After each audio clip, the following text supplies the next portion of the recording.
दोस्तों, आज की कहानी है जी बड़ा आदमी क्या कुछ भी बोल सकता है क्या।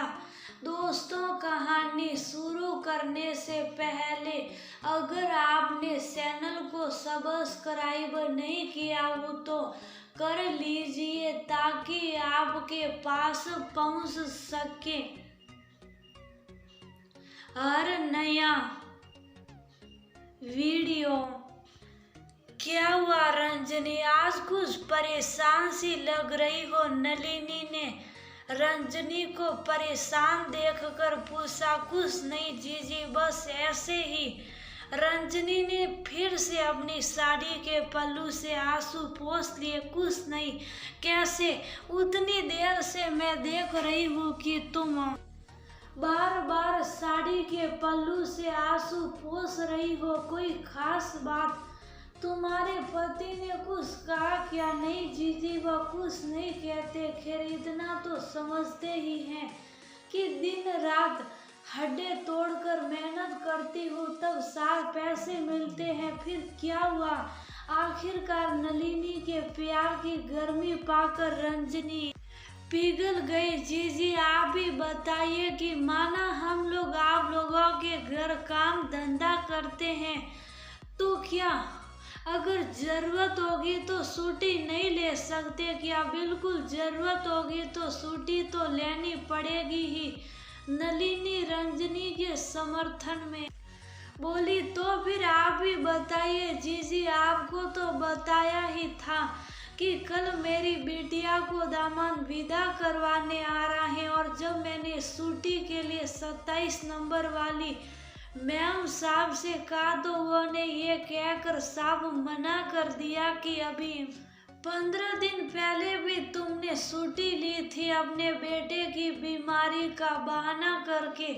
अगर कल छुट्टी ली तो तुम्हारा पैसा पक्का काट लूंगी जीजी। जबकि सचमुच से मेरे बेटे के डेंगू हो गया था। आपको भी पता ही है कितना पैसा हमारा फालतू में खर्च हो गया उसकी बीमारी पे। अभी भी पूरी तरह से ठीक नहीं हुआ है लेकिन फिर भी काम करने आती हूँ। शायद बड़ा आदमी कुछ भी बोल सकता है। रंजनी की आंखें गिर गंगा जमुना की तरह बहने लगी। ये तो बहुत गलत बात है, उनको ऐसा नहीं बोलना चाहिए था। तभी जल्दी उनके यहाँ कोई काम वाली नहीं टिकती। लेकिन तुमने क्या कहा उनसे जीजी? मैंने भी कह दिया कि एक दिन का पैसा काट कर आप ही राजा बन जाओ। क्या करूं जीजी, क्या हम गरीब इंसान सिर्फ जिल्लत सहने के लिए ही पैदा हुए हैं? रंजनी बहुत दुखी थी। बिल्कुल नहीं, अपनी अपनी जगह सबकी इज्जत है। तुम परेशान ना हो, मैं तुमको एक्स्ट्रा पैसे दे दूंगी। नलिनी उसको समझाकर बोली। जीजी, भगवान सबका स्वभाव आपके जैसा बनाए जो कम से कम अपनापन दिखाकर इंसान को इंसान तो समझता है, वरना तो दुनिया वाले हम काम वालों पर अपनी बपोती समझते हैं।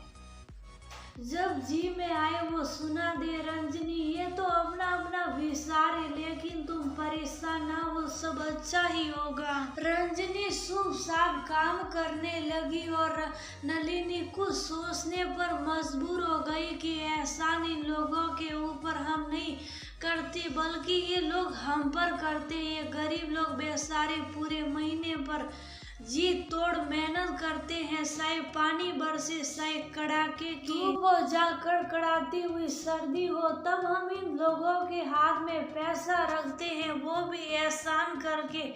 और ऊपर से छुट्टी लेने पर पैसा काटने की धमकी देने लगते हैं।